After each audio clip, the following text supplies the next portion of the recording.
안녕하세요 여러분, 준의세계 준입니다.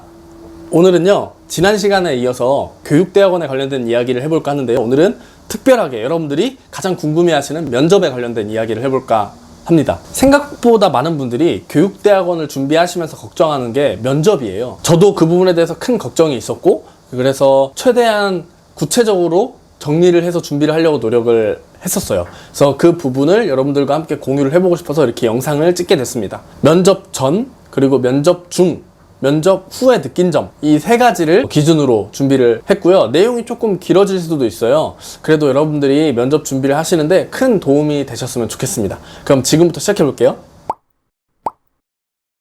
먼저 첫 번째는요, 면접 전입니다. 크게 6가지로 정리를 해봤거든요. 첫 번째는 전공 준비, 두 번째는 교육학 준비, 세 번째는 현재 이슈에 대한 정리, 네 번째는 면접 기출 정리고요, 다섯 번째는 연구 계획서 수립, 그리고 마지막으로 여섯 번째는 여러분들이 간과하실 수도 있는데 비대면 면접 장소를 준비하는 겁니다. 먼저 첫 번째, 전공 준비입니다. 많은 분들이 전공 준비라고 하면 전공서를 펼쳐가지고 엄청 자세히 꼼꼼하게 보려고 노력하시거든요. 물론 그러면 좋은데 우리는 시간도 많이 없을 뿐더러 대부분 직장인들이 많잖아요. 그래서 제가 추천드리는 방법은 쉽고 빠르게 많이 보는 겁니다. 대학원에 면접을 보는 이유는요, 이 학생이 대학원에 들어와서 수학할 능력이 되는가를 판단하는 거거든요. 그러다 보니까 너무 깊은 세부적인 전공 내용은 물어보시지 않는 것 같아요. 왜냐면 그걸 물어보셔도 많은 학생들이 답변을 못할 거기 때문에, 그걸 아셔서 그런지. 그래서 이 전공 준비의 핵심은 전체를 개관하고 흐름을 파악하는 것이다 정도로 알고 계시면 되겠습니다. 저 같은 경우는 제일 먼저 독학사 책을 봤어요. 거기서 국문학개론, 국어학개론을 2회독 했고요. 그걸 보고 나서 EBS 수능 특강이나 청소년을 위한 문학사, 뭐 이런 정리된 내용들이 있어요. 그런 것들을 보면서 이 흐름이 이렇게 진행이 되는구나 라는 것을 좀 파악하려고 노력을 했습니다. 실제로 청소년을 위한 문학사 같은 경우는 제가 고려대학교 면접을 보는데 굉장히 도움이 많이 되었습니다. 혹시라도 책이 직접적으로 이름이 필요하신 분이 있으면은 댓글이나 제 DM 주시면은 제가 답변 드릴게요. 그리고 두 번째는 교육학 관련된 내용입니다. 교육학에 대한 책들이 엄청 많잖아요. 근데 제가 생각했을 때는 교육학보다는 전공이 훨씬 더 중요하다. 저는 어떻게 준비했냐면 한 권을 제가 필요한 내용들을 많이 보려고 노력했어요. 많은 책들을 보면 좋겠지만 제가 전공 준비하기도 바쁜데 교육학을 볼 수 있는 시간이 많이 없었어요. 다른 분한테 추천을 받은 제 과목과 관련된 교육학 책을 샀고요.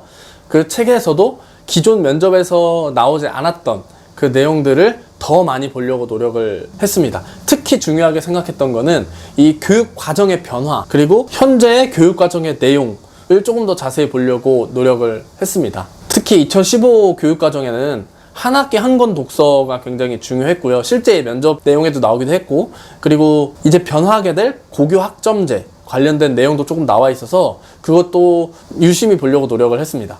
이것과 관련된 내용으로요, 세 번째는 현재 이슈를 파악하는 건데요, 가끔 면접 내용 중에서 고교 학점 은행제로 시대가 변화해 갈 것인데 거기에 문제점 혹은 뭐 발전시켜야 될 방향이 어떤 거라고 생각하는가 라는 질문들을 하실 수가 있어요. 저는 어떻게 준비를 했냐면 항상 아침마다 뉴스에다가 교육대학원 혹은 뭐 고교 학점제, 교육학 뭐 이런 키워드들을 입력을 해서 오늘은 어떤 이슈가 있는지를 꼭 파악하려고 노력을 했거든요. 그러다 보니까 이번에 중요했던 게 뭐가 있었냐, 교육대학원 축소, 그리고 대학원 역량평가 같은 중요한 키워드들이 있잖아요. 그런 것들을 위주로 또 보려고 노력을 했었고요. 코로나의 영향으로 줌 수업이 많이 이루어지고 있잖아요. 또 그런 수업은 어떤 문제점이 있고 앞으로 어떻게 발전해 나가야 될 것인가, 이런 것들을 뉴스에서 많이 찾아보려고 노력을 했던 것 같아요. 그리고 네 번째는 면접 기출 정리인데요, 이것이 생각보다 중요합니다. 교육대학원을 준비하는 카페 같은 곳들이 있어요. 그럼 카페 같은 곳들에 후기가 올라오는데요, 그 후기를 보면 몇 년 전 것까지 쭉 나와 있어요. 그럼 그런 것들을 보면서 학교별로 정리를 하는 거죠. 그러다 보면 이 학교는 이런 느낌으로 질문을 하는구나 라는 걸 단번에 파악할 수가 있어요. 예를 들면 고려대학교 같은 경우는 전공을 위주로 물어보는 스타일이었고요. 연세대학교나 중앙대학교 같은 경우는 어떤 학생의 인성이나 선생이 되려고 하는 어떤 마음가짐, 준비 이런 것들을 많이 물어보는 스타일이었거든요. 그래서 그런 것들을 보면서 나름대로의 전략을 세워서 준비하는 게 굉장히 중요하고요. 꼬리 질문을 하는지 안 하는지를 중요하게 봤습니다. 그거에 따라서 제 마음가짐이 달라지기 때문에. 근데 이게 거의 다 적중을 해요. 그 쭉 이어져 온 흐름을 무시할 수 없기 때문에 굉장히 전략적으로 준비하는데 이 면접 기출을 분석하는 게 도움이 될 것이다. 다섯 번째는요, 연구계획서 수립이에요. 이거는 저번 시간에 제가 면접 말씀드릴 때 다시 한번 정리해 드리겠다고 했는데요. 이거 굉장히 중요합니다. 왜냐하면 교육대학원의 교수님들이 이 학생에 대해서 하나하나 꼼꼼하게 알 수가 없어요. 그래서 뭘 보고 알 수밖에 없느냐? 이 학생이 작성한 글을 보고 판단할 수밖에 없어요. 또 뭐 성적표는 보시겠지만, 따라서 이 연구계획서는 진실되게 내가 평소에 관심이 있던 것을 작성하는 게 중요합니다. 이런 분들이 있어요. 그냥 요즘 사회 이슈가 이런 게 크니까 나도 그냥 이거 작성하면은 관심 많이 가져주시겠지. 전혀 아닙니다. 이 연구계획서를 보면은 이 학생이 관심을 가지고 작성했는지 혹은 잘 아는 내용으로 작성을 했는지 눈에 딱 보여요. 그래서 여러분들이 아까 전공 준비를 하시면서 1회독, 2회독 하시잖아요. 그러면서 이 부분은 왜 이렇게 돼 있지? 내가 조금 관심을 가지고 연구해보고 싶은데? 라고 하는 부분을 연구로 발전시키는 것이 훨씬 더 도움이 많이 됩니다. 저 같은 경우도 저는 원래 교관 활동을 하면서 매체 언어에 되게 관심이 많았거든요. 그래서 이걸 어떻게 발전을 시켰냐? 매체를 통해서 학생들이 새로운 컨텐츠를 만드는 수업을 진행을 했었어요.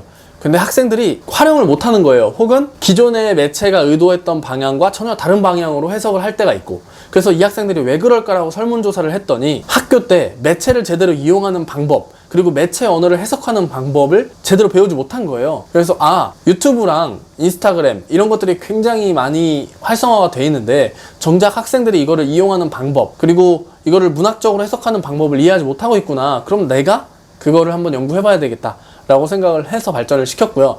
여러분들도 이러한 몇 가지 단계를 통해서 내 연구 계획을 실현시키다 보면은 자연스럽게 연구 계획서를 작성하실 수가 있습니다. 여섯 번째는요, 비대면 면접 장소를 준비하는 거예요. 생각보다 많은 분들이 비대면 면접이라고 해서 되게 안일하게 생각하시고요. 그리고 면접 장소? 그냥 내 얼굴만 나오면 되지 라고 생각을 많이 하세요. 근데 저는 거기서 좀 승부수를 띄워야 되겠다라고 생각을 했어요. 그 면접 장소, 그러니까 비대면 면접 장소에 이렇게 비치는, 예를 들어 여러분들이 제 화면으로 저를 보실 때 주변에 이런 가계부가 있고 기존 영상들에는 뒤에 군인 초상화도 있고 사슴 모양의 어떤 그림들도 걸려 있잖아요. 그런 걸 보면서 쟤는 군대를 다녀왔고 달력이 있는 걸 보면 어느 정도 시간 개념이 있는 사람이구나, 이미지를 심어줄 수가 있잖아요.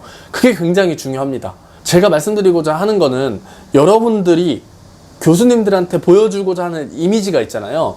그것을 명확하게 보여줄 수 있는 게 준면접이에요. 오히려 대면 면접보다 훨씬 더 장점이 많다고 생각합니다. 따라서 같은 집이더라도 여러분들이 장소를 어느 각도로 하느냐, 그리고 내 뒤에 어떤 장비를 놓느냐, 그리고 어떤 카메라를 활용하느냐에 따라서 굉장히 면접 결과가 달라질 거라고 생각합니다. 예를 정리해드리면 면접 때 사용할 카메라, 화질 좋은 걸로 반드시 좀 준비하셨으면 좋겠고요. 그리고 간단한 조명, 저는 공부할 때 쓰는 스탠드를 조명으로 쓰고 있거든요. 그런 조명들, 그리고 나라는 사람을 알릴 수 있는 뒷 배경, 이런 것들을 좀 준비를 꼭 하셨으면 좋겠습니다. 네, 여기까지가 면접 전 준비해야 될 내용이었고요. 지금은 면접 중 이루어진 내용에 대해서 말씀드리려고 합니다.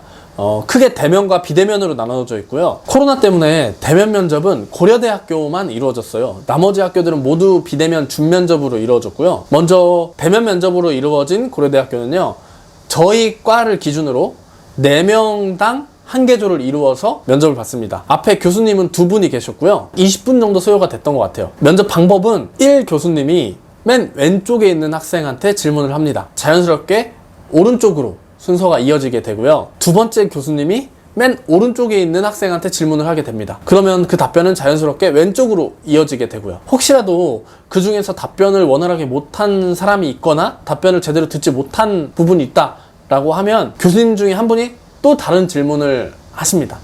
그래서 면접이 질문이 많으면 2개에서 3개 정도 된다고 생각하시면 되고요. 대부분이 전공에 관련된 질문이었어요. 아까도 말씀드렸지만 전공을 질문을 하시다 보니까 연구 계획서보다는 전공 지식을 조금 더 중요하게 생각하는 것 같다. 그래서 여러분들이 고려대학교에 면접을 보러 가시려면 연구 계획서 1200자 작성을 하셔야 되거든요.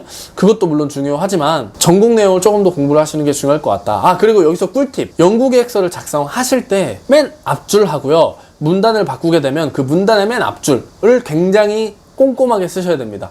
왜냐면 제가 면접을 볼 때 그때 교수님이 연구계획서를 한 번 더 보셨거든요. 손으로 그으면서 보셨어요.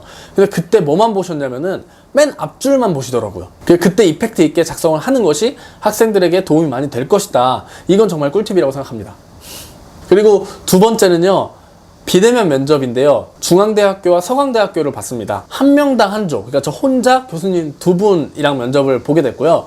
교수님 한 분씩 돌아가시면서 질문을 하시고 면접 시간은 약 10분에서 15분 정도 걸렸던 것 같아요. 중앙대학교는 그냥 이 학생이 어떤 사람인지에 대한 관심을 가지는 것 같고, 그래서 전공 지식보다는 마음가짐을 많이 물어봤던 것 같고요.